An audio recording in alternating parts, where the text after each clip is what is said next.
I'm currently in a book buying ban, but yeah, I bought a book.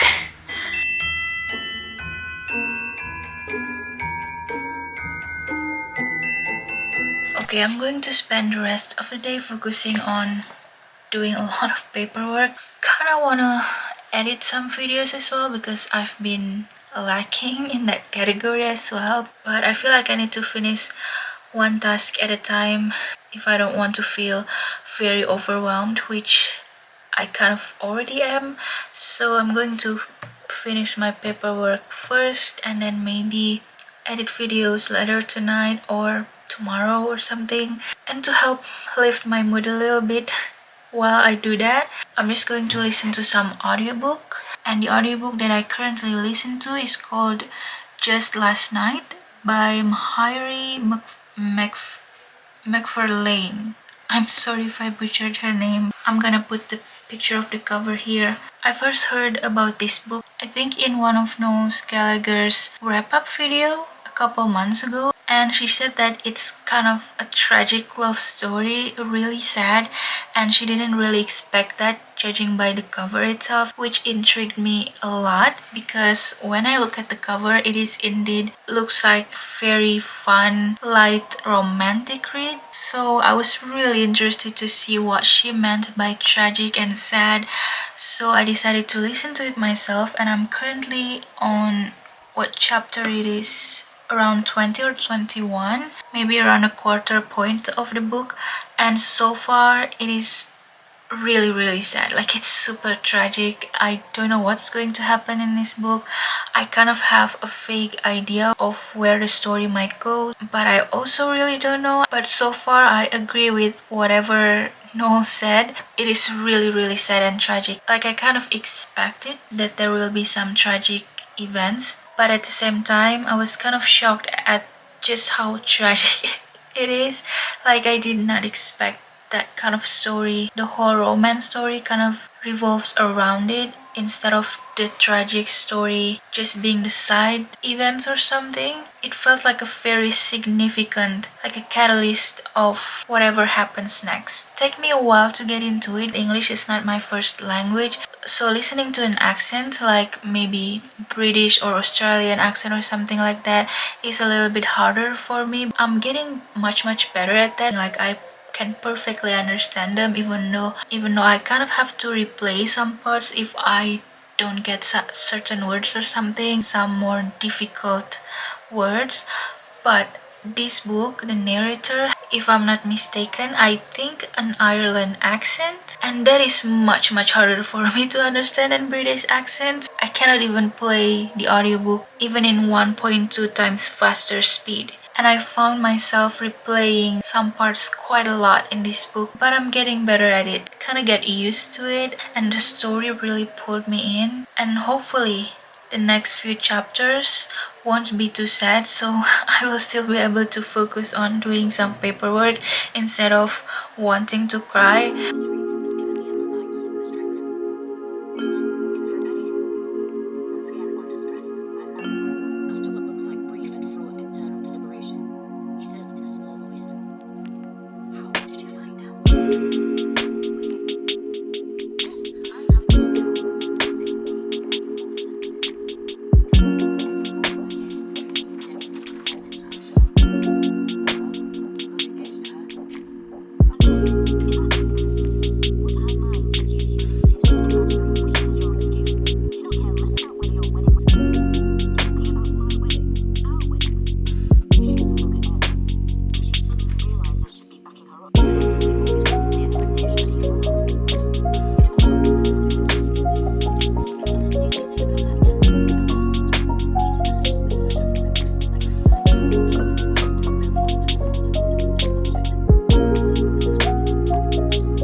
I don't really know if my shirt looks good with this now. Maybe I should change, but anyway, I'm very excited for today because I'm going to finally watch Spider-Man No Way Home, which I've been waiting forever. Like, I'm such a huge fan of Spider-Man. Since I was very little, Spider-Man has always been my top favorite superhero ever. I love every single movie, and the fact that we possibly will get all three of them in one movie is blowing my mind. Like, I'm super excited for it. And they've been trying to convince us there's only gonna be one Spider-Man in this movie, but I feel like they tried almost too hard to convince us, and that made me even more suspicious. Like, they tried too hard. So fingers crossed, who knows, maybe they won't. But if they are, I don't know what I'm gonna do in the theater. Maybe I will scream or something, I don't know.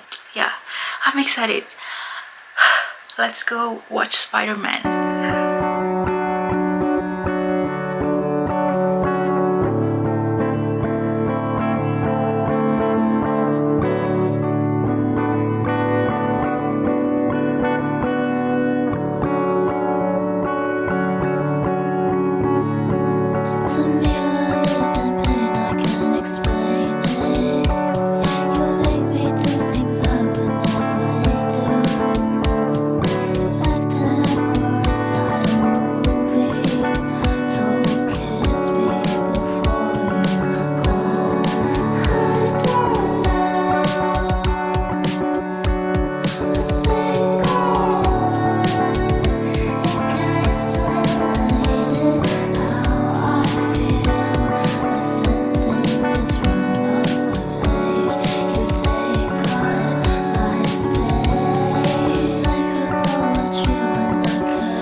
From watching Spider-Man, and oh my god, it was all I wanted and more. It was, oh my god, I honestly got teary-eyed. Like, I actually shed some tears a couple of times throughout the whole entire movie. It was really good. I don't know if it's the best MCU movie or not, but it's definitely up there. It has a little bit of everything. I love the dynamic between Spider-Man, MJ, and Ned. Or Ned, right? Way more than the previous movies. There are some really intense, sad moments in the movies. The visual in it is great.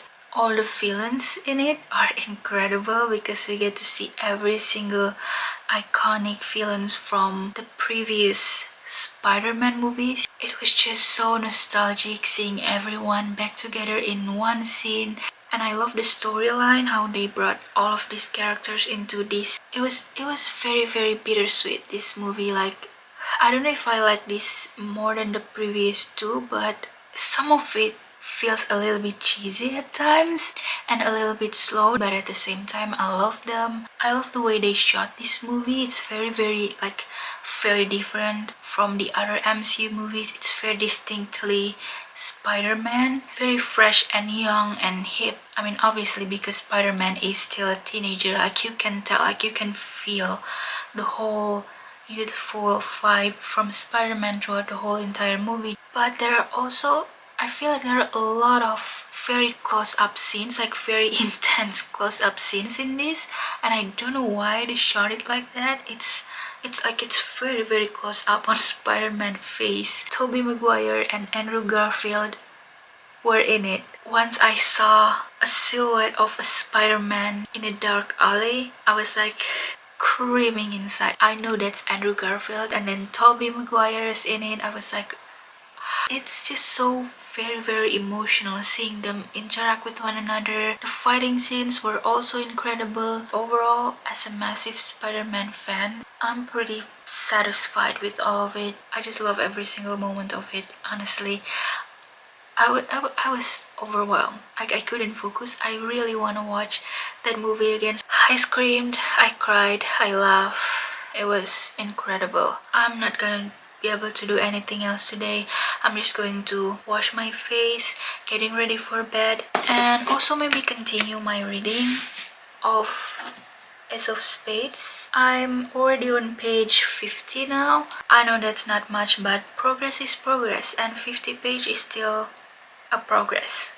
So maybe I will continue reading. Hopefully I can reach to at least page 100. And so far I quite like this book. I already get the Gossip Girl vibe from it. Already grips my attention with some of the scandals and the mysteries of who this Ace's character is. Like, I'm already hooked to the stories and I cannot wait to know more, to read more. But after that, go to sleep because I'm pretty sure tomorrow I have to go grocery shopping.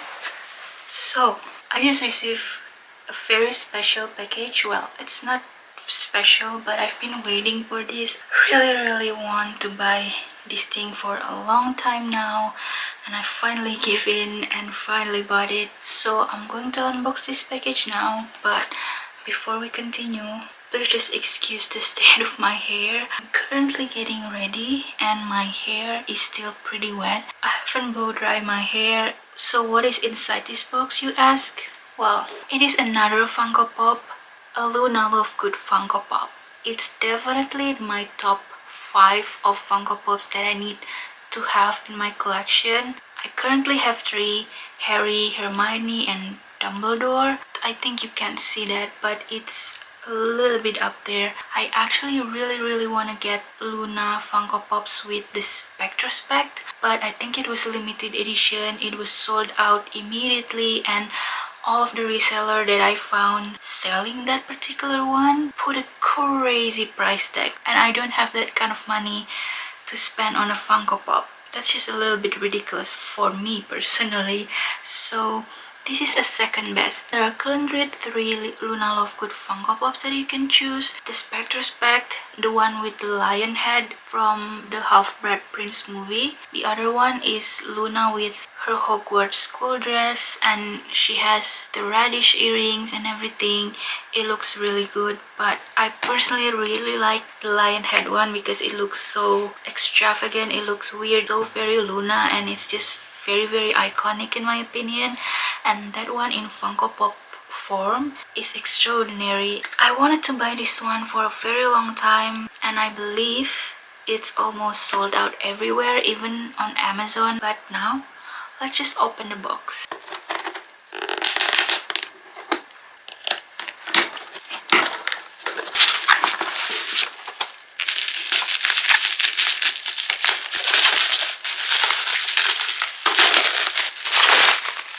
So as you can see, this is the Funko Pop Luna Lovegood edition number 47 with the iconic lion head. I don't know why the box is backwards. I'm kind of worried this is not original or something. Oh, they already add in a different box. I don't think they come in with this additional box. So yeah, that was my bad. This is the original box that it comes with.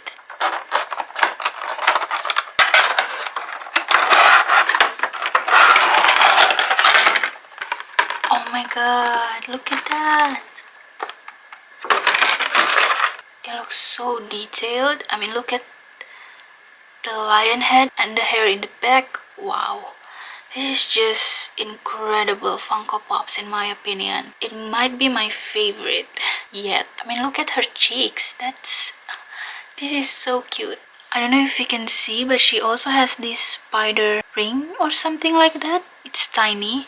Okay, I can see this is not a perfect Funko Pop because the paint job in this one is a little bit messy in some places, like here for example. I don't know if you can see that, like in between the lion head and Luna's face. And I don't know why the hair in the back is a little bit dirty as well. I don't know if the seller have opened this or something. Yeah, I don't know what's up with that. And a little bit messy at the top too. Mostly in this tiny headpiece thing. The gold one is a little bit all over the place, just in some places. But I mean, it's very tiny and detailed, so I understand why. But oh my god, this is the cutest thing ever. It is just incredible. And this one also came in with this stand piece. I'm kind of scared to put it on. They did a great job with the clothes as well. The shoes, the socks, and her cheek is very flush. I think because it was around fall time or winter time when this scene happened. So yeah, overall I'm really glad I decided to pick this one up. This is sort of the cutest thing ever. But yeah, I'm just going to put this up on my shelves with my other Funko Pops. And this is my very messy, unorganized bookshelves. I need to sort a lot of this thing. I think I'm going to put her here, very end. This is the other one that have a stand. And this is my current Funko Pop collection.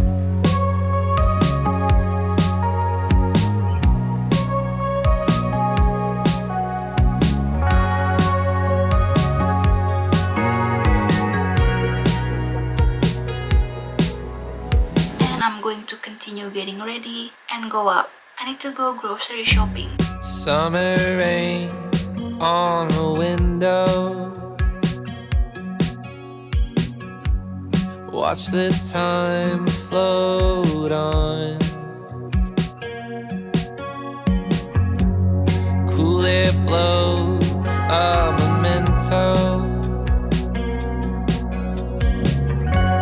as I fall behind. I'm so sorry for dreaming about the future. Maybe I'll be better when we're old enough. Hey, I'm sorry for dreaming about the future.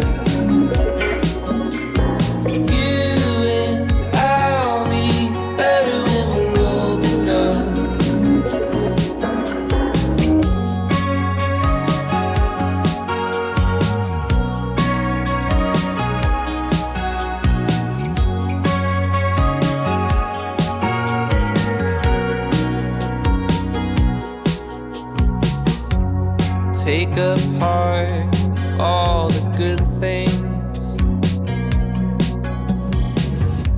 stripped away what's there to do. So many times I tried, but I just don't remember. So I just got back, and as you can see from the footage, I had another visit to my local bookstore. Because I went to this specific grocery store that I usually went to. It has one of my favorite local bookstore beside it.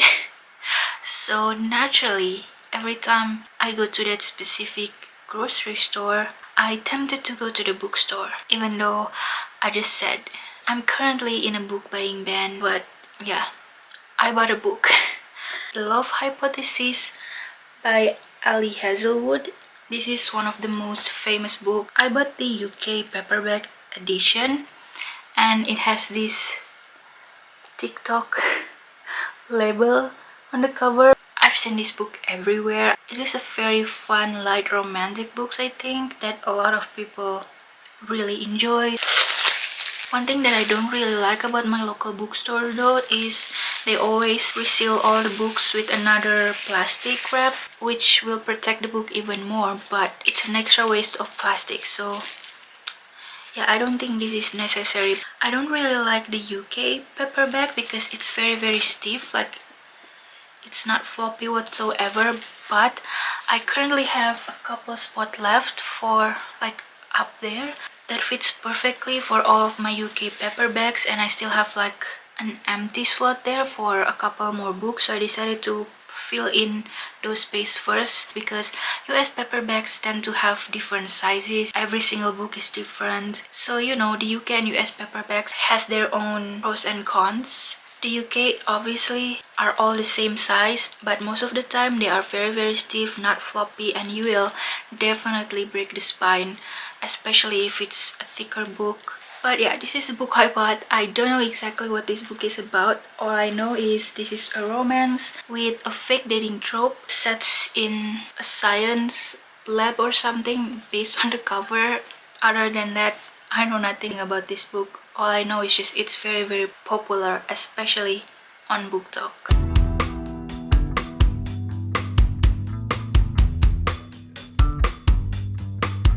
I've been looking for the questions in